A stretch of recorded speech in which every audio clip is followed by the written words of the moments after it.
You know, usually I refrain from making a video like this, but have you ever came across a comment section of a video that made you feel like it was so egregious and so unethical that you decided that you need to make a video or follow up? Yeah, that's me right now. I made a video about this very thought-provoking, uncomfortable, and predatory conversation that Shaq had with Angel Reese, and it made me realize that a lot of individuals don't know the difference between coercion and consent. You know, I'm talking fast, I'm real annoyed. I'm gonna read some of the comments. Some of y'all don't recognize it. It really showed your character in the comment section, and it shows, like, as a father with a daughter that is, 8 years old. A lot of men already tell me that my daughter is very beautiful. It made me very cautious to how a little girl can go from being a child in a man's eyes to being a full-blown, full-grown sexual object to be taken advantage of and or to be hit on. And recognizing how you've completely killed a relationship that was based off of you being a mentor or being unc or being, you know what I'm saying? What I seen in the comment section of my video involving Shaq and Angel Reese is that a lot of people just get caught up on the idea that I said something about age. You didn't think about the context that I said in terms of him taking the role of being a mentor to her, of him being a LSU alumni, taking under his wing as, mentor-mentee relationship. You feel me? Niece. So when he starts to talk about her and sexualizing her being in boardy shorts, you can tell the reason why she's squirming and moving, because not only is she caught off guard, she uncomfortable. She extremely uncomfortable. Let's get in this comment section, man. This dude right here says, y'all funny as y'all funny AF. She walked in with the ass hanging out literally is cool, but talking about it is bad. He a man, he's supposed to do what he's supposed to do, and that's the agenda she gave. Ass out isn't ladylike. To me, what it shows that some of y'all be more invested in policing women's bodies, like y'all, like that comment is very preposterous. Do you have any evidence to support these preposterous allegations? Because as black men, we walk around with our ass out a lot. You know what I'm saying? A lot of us sag. So if you have the same paradigm that if your ass is out, a man supposed to hit on it, do you feel as welcoming if a gay man hit on you and your ass is out? You see how dumb it sounds? You feel me? If you feeling sexy and you want to present yourself as feeling sexy and go to a ball game, and you also there with, let's say you're a man that finds you attractive, knowing that there's some men that might not find you attractive, but let's say this man found you attractive because you feel sexy and he want to say you feel sexy. Is it cool for him to sexualize you? I would say probably not, right? To me, it's not only that a lot of y'all have bought into this conversation only sitting around she's of a consensual age. Like, y'all really, like, not only are you ignoring, like, nah, this is how grooming operates. When an older man starts talking to a woman and tries to wait for her to come to age or tries to, definition of, of grooming, y'all don't see the difference in, like, power dynamics. Another comment says, y'all tripping. If a female put on the clothes, it's because she wants you to look. Which sometimes you will come with the comment or suggestion from a male or a female. By the way, she's grown. It's like, think about it, man. If your 20-year-old daughter decides to come to the cookout and she's deciding to come to the cookout in a particular manner to be attractive to the other 20-year-olds, if your 50, 60-year-old uncle starts to, come on to her and say something on to her, when she says stop, because that's the part that's being glossed over in the comment section a lot. Stop. I don't want this unwanted conversation, attention, and or sexualization or desire you're giving me. A lot of y'all try to justify beating up. A lot of my fellow, straight men try to justify beating up on another man if he give you unwanted advances and she's telling him to stop. And he said, let me finish. The thing too about YouTube is that when I start talking about LGBTQ issues, a lot of y'all jump to the thinking deeply about shallow shit and being like, oh, he must be gay. Or you start talking about being able to protect somebody's humanity or being able to tell, somebody what they want and what they don't want. But when a woman is telling a grown ass man, you feel me, that's old enough to be her daddy, you feel me, Shaq got kids, around the age of, of Angel Reese. Y'all starting to be like, well, but she grown and he grown, so X, Y, and Z. It's like y'all showing y'all gonna be the creepy old man that be predatory and make unwanted advances towards women. It's so be clear. To make unwanted sexual advances qualifies as sexual harassment in many different instances. That's the reason why so many of us men be ready to knock up somebody up their head when we fight, we being violated. And so many homophobic men specifically are ready to go upside the head of a homosexual person because they recognize and feel like they're being harassed because they are taking in unwanted sexual advancements. And I feel like I have to use this metaphor because it's the only way it would register with some of y'all, because y'all really don't have a lot of respect for women's bodies or women, and you see it as being like some simp shit or some pandering shit, and as a dishonor to your masculinity because, hey man, I'm a man. I'm supposed to be able to objectify women. That's the role of being a man. If a man ain't objectifying women, is he really a man? That's really what a lot of y'all showing. But when it comes to Shaq, to me, it's like there is a repeated behavior that he's done. You feel me? But we talking about his interview with Bobby Alcott, whatever her name is, with Bobby, the white girl, or his interview with the hot sewer girl. Now his interview, he shows that like he has that particular rich man persona that believes you're able to desire whatever you want. You feel me? Believe you can acquire, you know what I'm saying, whatever you want. And that you should be able to, including women. When I seen Tootsie, the rapper Tootsie, saying that Shaq slid in his bump, saying this girl DMs, I knew then like, oh yeah, you a savage, bro. And as a man, I think like this, man. I'm 33 years old right now. When I turn 52, 53, if I'm hitting on a woman that was just born at the time I'm making this video right now, you wildin'. Like you doing too much. This one right here, this comment right here, really, this comment right here, I think to me, they accidentally exposing the issues and what's happening, right? And when y'all accuse people of sleeping their way to the top, y'all are ignoring how a lot of powerful men will withhold positions or access opportunities to get what they want. And then y'all accuse women of sex on the way to the top. Or y'all just don't see how sex is used as a tool in many different professional spaces as a way to be able to play out hierarchies. This comment says, Shaq the only one who looks out for her. If it wasn't for Shaq, she would have no multi-year shoe deal, always a black man speaking down on another black man. Stop it. And the idea of because Shaq was able to help her get a Reebok deal, this justifies him making her feel uncomfortable. It really is really like, it's unethical. I know in the comment section of this video, I've made like 3 or 4 different points on why what Shaq did was problematic. Only one of those points was about age. And we're gonna see the other ones get ignored. Like, she is visibly saying and showing she's uncomfortable and visibly showing you what you saying to her. She don't want to consensually be a part of the conversation. No, just stop. Please, just stop. And think about it like this. Do you think LeBron James or Ja Morant Duncan would be more cool if they had on booty shorts? If a woman told a man, hey, I would watch this sport more if y'all put on booty shorts, you would look at her like, talking about, kid? Shaq is basically advocating for a lingerie NBA league of women. And y'all don't see the issue with that. And then go back to this age thing, because it's not like it's just some small thing. I know many people have 20-year-old nieces, 20-year-old granddaughters, 20-year-old daughters, 20-year-old cousins. If this 20-year-old feels and showing that she feels uncomfortable with this 50-something-year-old man making advances at her, does it justify what's happening because both of them are grown? Better question. If Shaq was the same age as Angel Reese and she still responded the way that she responded, would y'all see the issue then? I think I can hung up on just the age. If you take on somebody as a youngster that look up to you, that admire you, that, you know what I'm saying, think the world of you, and then you try to make sexual advances at them, yeah, you crossing the line. The boundaries is being crossed. That's not good at all. Well, I assumed Shaq appearing on Angel Reese's podcast would be another opportunity for him to further highlight this mentorship relationship, his support for the WNBA. But he went on to spread this harmful rhetoric that they need to lower the rim so that the women can dunk because the game as is just isn't entertaining enough.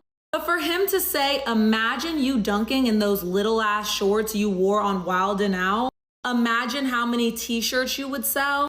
And he's the president of basketball at the company where she's selling her t-shirts. It's not only demeaning and disrespectful to the game of women's basketball, but it made Angel visibly uncomfortable. And for him to go on to tell Angel about how he thinks he's going to end up alone, when it seems like every time a new hot girl comes on the scene, Shaq just has to make himself a part of it. Eating dinner with Brittany Renner, who at the age of 32 might be more age appropriate for Shaq, but it still was a little fishy. Then a few days later, when this Christian influencer went viral for working at Home Depot and being pretty, and people had to make this weird and say, you know, you're too pretty to be working at Home Depot. You should be making money off of OnlyFans. Which in turn, she was like, as a Christian woman, you know, that's not really my vibe. I prefer my 9 to 5. So same thing here. Shaq appears to be supportive, saying, don't let them people bother you. She said, thank you, Shaq. And then he goes on to say, don't read the comments. Stuff like that will drive you crazy. Okay, normal. Then says, have a great day. Tell all your boyfriends I said hello. Keep in mind, she was 21 years old at the time. Then when Shaq linked up with the Hawk Tua girl, who is also 21 years old, then was being weird towards Bobby on his podcast, saying once she goes Shaq, she'll never go back, and asked her on a date, which went viral for millions of people to see. Bobby's 27, but it's still like, what are you doing, bro? And then there's Angel, who was born in 2002. Angel reserves the right to wear booty shorts and look sexy when she's doing things like wilding out or going to the club or with the girl. As you can see here on her interview with Shaq, she's clearly dressed for the occasion. Interviewing with she still looks beautiful, Angel's beautiful, but sweater zipped up all the way to the top, natural hair ponytail. Not the same Angel we see when she's interviewing like Lotto or Mariah the Scientist or Kayla Nicole. And he still took the opportunity to sexualize her. And even when she was like, all right, stop, that's enough, he kept talking. This is not how a 52-year-old man is supposed to be talking to a girl that he is mentoring. Keep in mind, his oldest child is 28 years old and his youngest child is 18. These women are the ages of his children. I'm speaking about this because it makes me sad to see somebody who I thought was really taking women's basketball seriously sexualize it. This just shows me that he doesn't know boundaries sexually, and that is scary. I really wish a lot of y'all would understand the difference between feeling sexy and being sexualized.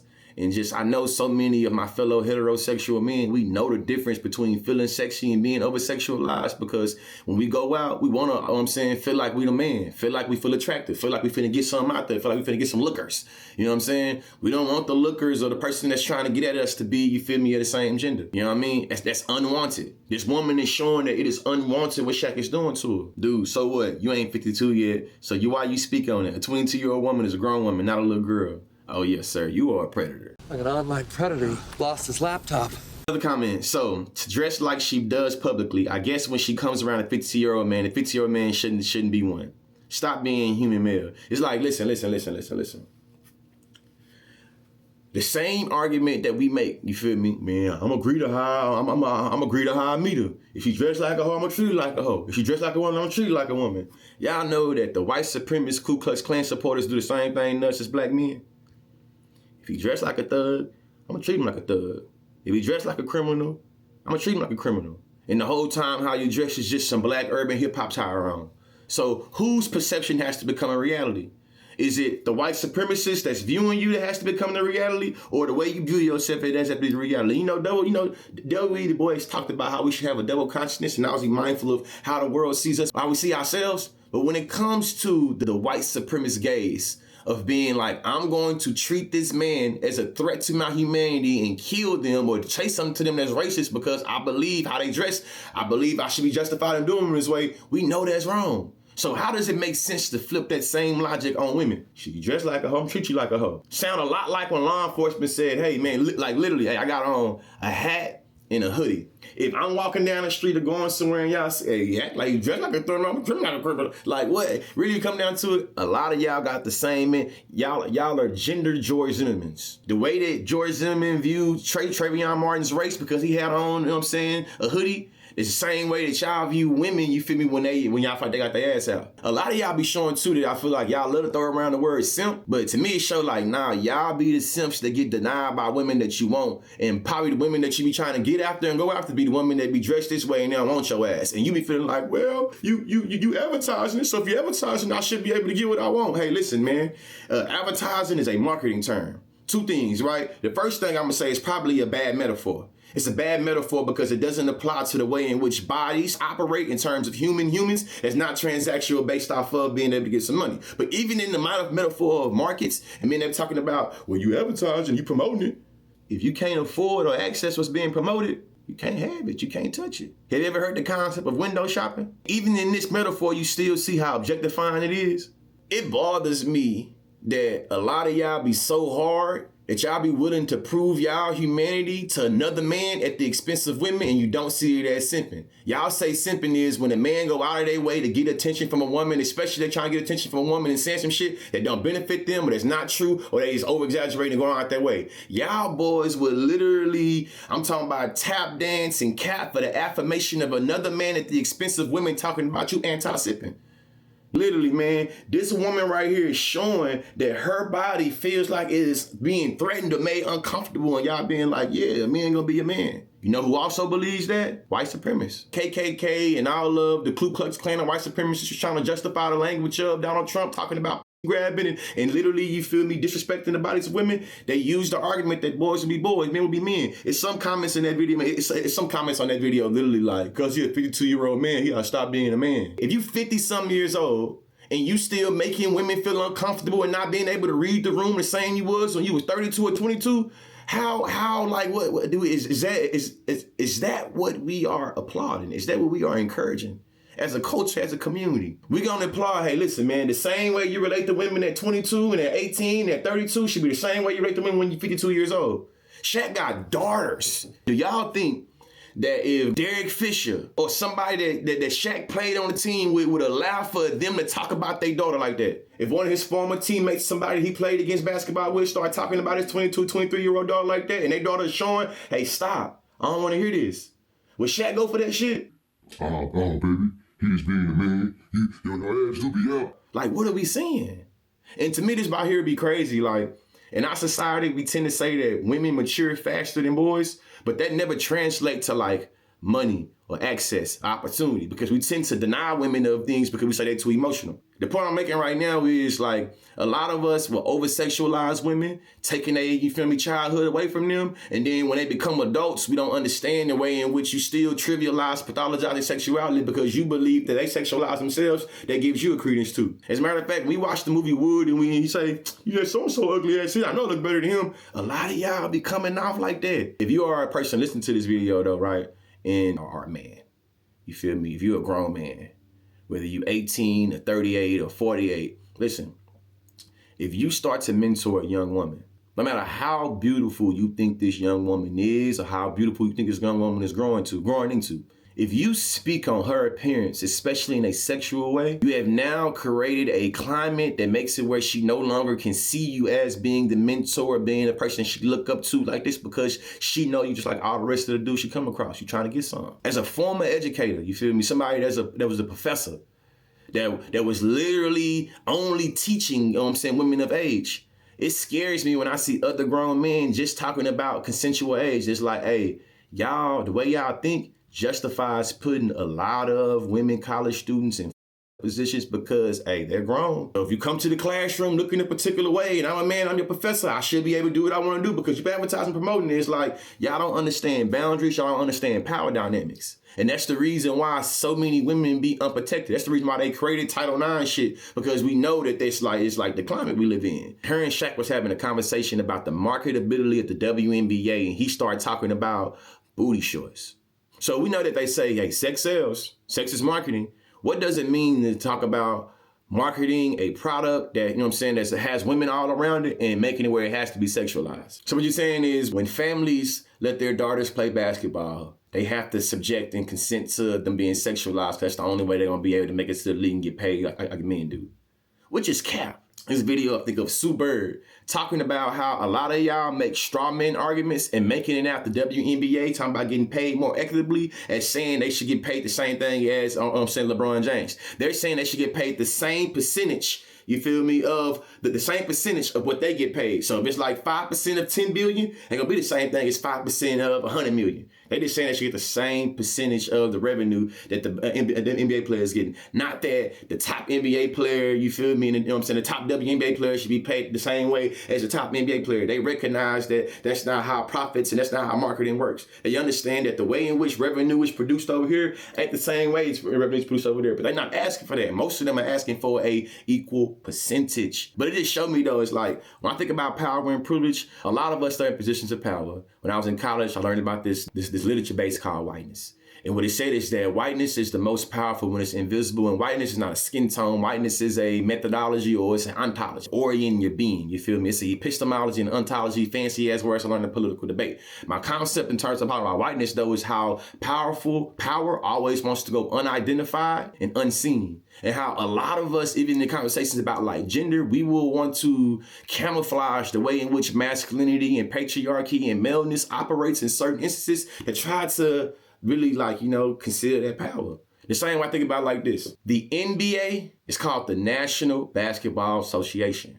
The WNBA is called the Women's National Basketball Association. In this instance, men or maleness is the powerful, right? And it's seeking to go unidentified. It's seeking to be a part of the backdrop and not be talked about. If you was going off of just the terminology, NBA versus WNBA, you would presume that the NBA is a co-ed basketball, league that allows men and women to play, because it's the National Basketball Association. It's not the MNNBA, the men's, it's the NBA. You see what I'm saying? Right here, this is about like power. And what a lot of y'all showing me in the comment section, even if you black or you poor or you still relate to some type of patriarchal power that you believe that is your right to be able to sexually objectify women whether they want to or not. And to me, not only does it speak volumes of your character and your ethics, to me it speaks volumes of how you've defined your manhood and your masculinity, because you believe it is your nature and your right to be able to say things and do things even if it brings harm to another person. But you're willing to beat somebody to a pulp, they make you even feel just a little bit of discomfort. Education is elevation. The last thing I want to say about this is I'm a Shaq fan. Like, as a matter of fact, hold on, man, because, you know what I'm saying?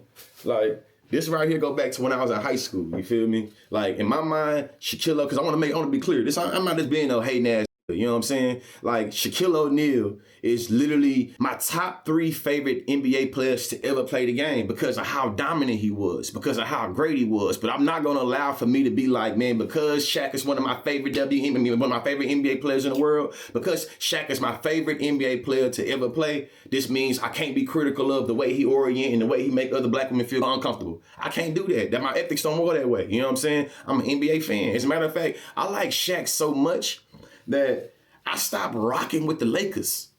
You feel me? When they chose Kobe over Shaq. You feel me? Matter of fact, I stopped liking Kobe. You feel me? Because I was a Shaq fan. You know what I'm saying? So it's not just like Shaq. You feel me? To me, I think it has to be a time where you're able to critique the artist of the art you consume. You're able to critique the athlete of the, sports skills you admire. You know what I'm saying? You're able to be critical of who you're thinking about, who you're talking about. Nobody is above or immune to criticism. So the people in the comment section, like, man, it's always a black man turn another black man down. How can we have a community of accountability if any time a black person or a black man criticizes another black man, you automatically take it as somebody bringing a black man down? So when a black man calls out another black man for being, predatory or, being sexually inappropriate or being coercive, then we see that as taking another black man down? Education is elevation. The Reese with Me search hat and hoodie available on the website, man. Also got Conscious University right now. Y'all go check it out.